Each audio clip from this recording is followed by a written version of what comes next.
নমস্কার বন্ধুরা, আপনারা দেখছেন কৃষি বিষয়ক ইউটিউব চ্যানেল গ্রামীণ কৃষক। আর আপনাদের স্বাগত জানাচ্ছি আমি আপনাদের বন্ধুরা চাষি তপন। আজকের ভিডিও হচ্ছে পেয়ারা গাছের কী কী পরিচর্যা আমি করব, অর্থাৎ এই বর্ষাকালে কী কী পরিচর্যা করলে বেশি সংখ্যায় ফুল ফল হবে। তো বন্ধুরা, এখন যে পেয়ারাগুলো বেরোচ্ছে সেগুলো কিন্তু এতটা দাম নেই, 10 টাকা 12 টাকা 15 টাকা করে কিলো চলছে পাইকারি। তো বন্ধুরা, সেই জন্য আমার এই সময় যে পেয়ারাগুলো নেওয়ার কথা ছিল আমি কিন্তু খুব কম পরিমাণে নিয়েছি, ফুলগুলো কেটে ফেলে দিয়েছিলাম, যার দরুন আমার গাছে কিন্তু এখনও পেয়ারা কম আছে। তো বন্ধুরা দেখতে পাচ্ছেন এই গাছটায় একদম বড় পেয়ারা কিন্তু নেই। বড় পেয়ারা বলতে এইখানটায় পেয়ারা, এই দুটো বড় পেয়ারা আছে, আর কিন্তু নেই। আর যেগুলো দেখতে পাচ্ছেন কিন্তু সব ছোট ছোট পেয়ারা। তো দেখতে পাচ্ছেন বন্ধুরা, এই গাছে অনেক ছোট ছোট পেয়ারা আছে, এই সব ছোট ছোট পেয়ারাগুলো এগুলো আছে। এগুলো বেরোবে কতদিন পর, এগুলো আর 2 মাস পর বেরোবে। অর্থাৎ এটা যখন শ্রাবণ মাস চলছে, শ্রাবণ ভাদ্র আশ্বিন মাসের দিকে বেরোবে। অর্থাৎ আমি বিশ্বকর্মা পেরিয়ে দুর্গাপুজোর বা মহালয়ার দিকে এই পেয়ারাগুলো কিন্তু আমি তুলতে পারবো। তখন কিন্তু আমি এগুলো দাম 40 থেকে 45 টাকা বা 50 টাকা পর্যন্ত পেতে পারি, এর বেশি কিন্তু আর পাবো না। তো বন্ধুরা, আমাকে এখন এমন একটা পরিচর্যা গ্রহণ করতে হবে যাতে এখন বা এই শ্রাবণ মাসে প্রচুর পরিমাণে ফুল আসতে শুরু করে। এখন যদি আমি পরিচর্যা গ্রহণ করে থাকি তাহলে শ্রাবণ মাসের শেষের দিক করে কিন্তু প্রচুর পরিমাণে গাছে ফুল আসবে, এবং সেই ফুল আসলে সেই ফুলগুলো ফলে পরিণত হওয়ার পর যখন বড় হবে, যখন পাকবে, যেটা মার্কেটে বিক্রির যোগ্য হবে, তখন কিন্তু আমি দুর্গাপুজো পেরিয়ে কালী পূজার কাছাকাছি কিন্তু পৌঁছে যাচ্ছি। তার মধ্যে কিন্তু সে সময় কিন্তু পেয়ারার দাম অনেক বেশি থাকে। তো বন্ধুরা, আমার গাছের গ্রোথ এবং গাছে কেমন ফুল এসেছে বা ফল আছে বা কত পরিমাণ ছোটো ছোটো ফল আছে সেগুলো আমি দেখাচ্ছি। বন্ধুরা দেখতে পাচ্ছেন গাছগুলোর গ্রোথ কেমন হয়েছে। গাছগুলো বলতে বলতে আমার উঁচু সমান হয়ে গেছে, অর্থাৎ 5 ফুট মতো করে গাছগুলো হয়ে গেছে। তো গাছগুলোতে এখন কিন্তু বড় ফল একদম কম। এই যে এখানে দুটো বড় ফল আছে, আর এই যে ছোটো ছোটো ফলগুলো হয়েছে, এগুলো কিন্তু আমি পুজোর সময় দিকে কিন্তু বা বিশ্বকর্মা পরে পরে কিন্তু আমি তুলতে পারবো এগুলোকে, মহালয়ার সময়। আর যেগুলো ফুল এসেছে, ছোটো ছোটো কুঁড়ি এসছে, ধরেছে, ধরুন এই যে এখানটা ফুল এসছে, এখানে দুটো ফুল এসছে, এই যে ফুলের কুঁড়িগুলো, এর প্রত্যেকটা নতুন নতুন ডগা যে এসেছে, সেই নতুন নতুন ডগায় কিন্তু এরকমভাবে কিন্তু ফুলের কুঁড়ি এসছে। তো এই সময় একটা ভালো রকমের একটা আমাকে পরিচর্যা গ্রহণ করতে হবে, এবং সেই ভালো রকম পরিচর্যা গ্রহণ করলে গাছে প্রচুর পরিমাণে ফুল আসবে। তো বন্ধুরা, এই সময় আমি কি করেছি সেটা আগে বলি। আমি মাটিতে যেটা প্রয়োগ করেছিলাম সেটা হচ্ছে সর্ষের খোল যেটা ছিল, আমি প্রত্যেক গাছে কম করে 200 গ্রাম করে দিয়েছিলাম। প্রত্যেক গাছে 200 গ্রাম করে সর্ষের খোল দিয়েছি, এবং অনুখাদ্য, যেটা একটা ভালো অনুখাদ্য, টাটা স্টিলের ধুরভি গোল্ড, সেই ধুরভি গোল্ড আমি কিন্তু প্রত্যেক গাছের গোড়ায় 2 মুঠো করে দিয়েছিলাম। অর্থাৎ 80 থেকে 90 গ্রাম করে পার গাছে আমি দিয়েছি। এবং তারপরে আমি দিয়েছি কি 10-26-এর দানা দিয়েছিলাম। আমি 15-15 দানা পাইনি, 15-15 দানা দিলে কিন্তু ভালো হতো, কিন্তু আমার দিকে উপলব্ধ নয় বলে আমি 10-26-এর দানা দিচ্ছি। 10-26-এর দানা প্রত্যেক গাছের আমি 3 মুঠা করে দিয়েছিলাম।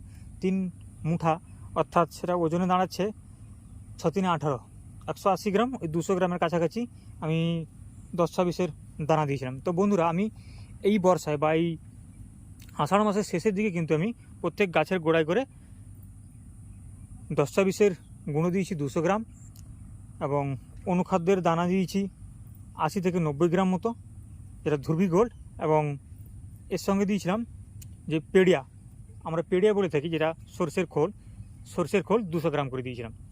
তো বন্ধু দেখতে পাচ্ছেন আমার এখানে 300 গাছ আছে, এবং 300 গাছে গ্রোথ কিন্তু প্রত্যেকটা সমান নেই, অল্প কম বেশি আছে।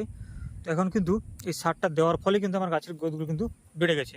তো বন্ধুরা, গাছ গ্রোথ বাড়িয়ে ফেললে কী হয় বন্ধুরা, আপনাকে বলি, এই যে পেয়ারা গাছটা মাটিতে পড়ে আছে, দেখুন বন্ধুরা, এই যে পেয়ারা মাটিতে পড়ে আছে, গাছের গ্রোথ যদি বেশি হতো এরকম উঁচুতে পেয়ারাগুলো কিন্তু ধরতো। দেখতে পাচ্ছেন বন্ধুরা, এই উঁচুতে কিন্তু পেয়ারা ধরেছে, এরকম উঁচুতে পেয়ারা ধরবে। আর গাছের গ্রোথ যদি ভালো না থাকে, এরকম নিচু ডালগুলো কিন্তু পেয়ারা হবে, এবং নিচু ডালগুলোতে পেয়ারা হলে কিন্তু আপনার পেয়ারাটা নষ্ট হওয়ার সম্ভাবনা অনেক থাকে। তো গাছ যত গ্রোথ নেবে তত কিন্তু আপনার ভালো, এরকম ওপরে কিন্তু ফলন আসবে। দেখুন বন্ধুরা, কতটা উঁচুতে ফলন এসছে, মাটি থেকে আবার তো 2 ফুট ওপরে ফলন এসছে।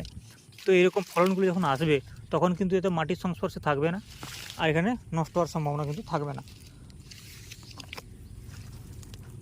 বন্ধুরা এখনও সারগুলো গোলায়নি, এটা হচ্ছে ধুরবি গোল্ডের দানা, এখনও গোলায়নি, এরকমই আছে। তো বর্ষা আছে মানে এখানে জল পাচ্ছে, সারগুলো কিন্তু গুলিয়ে যাবে। প্রত্যেক গাছের গোড়ায় কিন্তু এরকম দানাগুলো কিন্তু বেরিয়েছে। তো বন্ধুরা আমি গোড়াতে তাহলে এরকম সার দিয়েছি, এবং এরপরে আমি যেটা করব, ওপরে এই সময় পেয়ারা ধরছে, এই পেয়ারায় কিন্তু কিছু রকেট পোকা আছে যেগুলো কিন্তু হুল ফুটিয়ে দিয়ে চলে যায়। এই হুল ফুটিয়ে দিয়ে চলে গেলে কিন্তু এগুলো পোকা লেগে যাবে। তো তার জন্য আমার কী করতে হবে বন্ধুরা, ব্যাগিং করতে হবে, অর্থাৎ পলি কিন্তু এদেরকে গার্ড করে দিতে হবে, কভার দিয়ে দিতে হবে। তো কিছু কিছু পেয়ারার মধ্যে কিন্তু আমি দেখেছি রকেট পোকা হুল ফুটিয়ে চলে গেছে, তো সেগুলো কিন্তু ভালো একটা হবে না।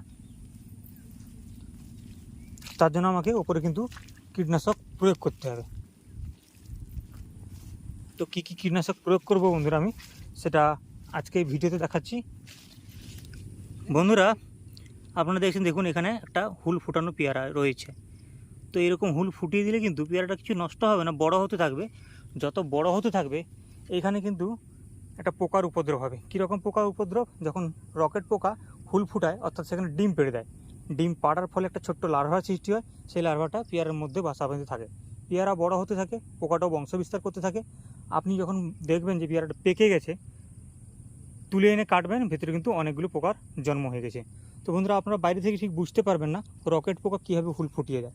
তো এই রকেট পোকা যাতে হুল ফোটাতে না পারে তার জন্য আমরা কিন্তু ব্যাগিং করে দিই, অর্থাৎ পলির কভার দিয়ে দিই, এটা একটা। আর তাছাড়া কি করা যায়, কীটনাশক প্রয়োগ করতে হয় আমাদের উপর থেকে। আর পেয়ারার গায়ে কিছু একটা দাগ থাকে যেগুলো ছত্রাকের দাগ, তো এই ছত্রাক দাগকে দূর করার জন্য কিন্তু আমাদের ছত্রাকনাশক প্রয়োগ করতে হয়। তো বন্ধুরা এখন সেটাই দেখাবো।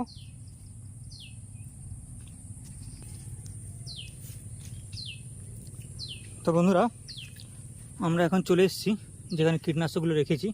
তো বন্ধুরা এটা দেখছেন এমবোজ, আচ্ছা এটা কোম্পানিটা হচ্ছে ট্রপিক্যাল অ্যাগ্রো এমবোজ।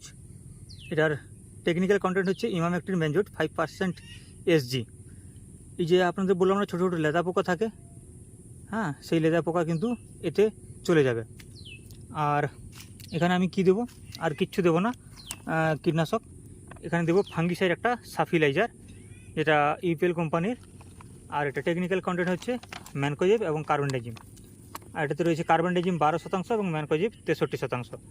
তো এটা আমি দেবো, এটা দেবো 30 গ্রাম মতো। আর এটা এই এমবোজ বা ইমামেকটিন বেঞ্জোয়েটটা দেবো একটা, এই 10 গ্রামের বোতল, এটা 10 গ্রাম দেবো। আর কি দেবো বন্ধুরা, এখানে আমি দেবো বায়ার কোম্পানির প্লারম ফিক্স। অর্থাৎ এটা দিলে কী হবে, এই সময় গাছের যে অবাঞ্ছিত বৃদ্ধিটা, প্রচুর পরিমাণে যে বৃদ্ধি ঘটছে এই বর্ষার জল পেয়ে, সেটা কিন্তু এতটা বৃদ্ধি হবে না। সেটাকে রোধ করে দিয়ে কিন্তু এরা ফুল ফল আনার যে পদ্ধতিটা, সেটা কিন্তু শুরু করে ফেলবে এটা প্রয়োগ করলে। আর বন্ধুরা এখানে আমি কি দিচ্ছি, আর দিচ্ছি আমি কিন্তু এখানে ইফকো কোম্পানির সাগরিকা, যেটা গাছের অনুখাদ্যের পুরো চাহিদাগুলো মেটাবে এবং এটাও পিজিআরের মতো কাজ করবে। তো বন্ধুরা আমি এই কয়েকটা জিনিস প্রয়োগ করছি। আর হ্যাঁ বন্ধুরা, কীটনাশক হিসাবে আরেকটা যেটা রয়েছে, এটা রয়েছে সিনজেন্টা কোম্পানির একতারা। এটা রয়েছে থায়োমেথাক্সাম 25%। তো এটা আর এই যে ইমামেকটিন বেঞ্জোয়েট, এই ইমামেকটিন বেঞ্জোয়েট এবং এই একতারা, এটা প্রয়োগ করলে কিন্তু সাদা মাছির উপদ্রব, কিছু শোষক পোকার যে উপদ্রব, সেগুলো কিন্তু হয় না। এবং এখানে আর যে পোকাগুলো থাকে, যে পাতা খেয়ে নেওয়া পোকাগুলো, সেগুলো কিন্তু এখানে আসে না। পাতাগুলো কিন্তু পরিষ্কার রাখা দরকার যাতে পোকায় না খেয়ে ফেলে, তার জন্য কিন্তু এই ইমামেকটিন বেঞ্জোয়েট এবং থায়োমেথাক্সাম ভালোভাবে কাজ করবে। তো বন্ধুরা আমরা এখন প্রয়োগ করব এগুলোকে। এই ব্যারেলটা ভরে নিয়ে কিন্তু আমরা ভেতরে স্প্রে করব। তো বন্ধুরা আজকে ছিল পেয়ারা গাছের এই পরিচর্যা, এবং পেয়ারা গাছের এর পরের যে পরিচর্যাটা করব, সেই পরিচর্যাটা যেটা হচ্ছে এই গাছ যে ফুলগুলো আসবে, এই গাছগুলো যে ফুলগুলো আসবে, এই যে ডালাগুলো দেখছেন, এই যে ডালাগুলো যখন একটা পেয়ারা 700-800 গ্রাম করে ওজন হবে, সেই 700-800 গ্রাম ওজনের পেয়ারাগুলোকে কী হবে, ডালটা ধরে রাখবে। তার মানে এই ডালটাকে একটু শক্ত হতে হবে, এবং এই ডালটাকে শক্ত করার জন্য আমি যেটা প্রয়োগ করব বা যে পরিচর্যাটা গ্রহণ করব, সেটা নিয়ে আলোচনা করব। তো বন্ধুরা আজকে এই পর্যন্ত। যদি ভিডিওটি ভালো লেগে থাকে একটা লাইক করবেন, যদি কিছু জানার থাকে একটা কমেন্ট করবেন, আর চ্যানেলটিকে সাবস্ক্রাইব করে আমার পাশে থাকবেন। ধন্যবাদ বন্ধুরা, দেখা হবে আগামী পর্বে।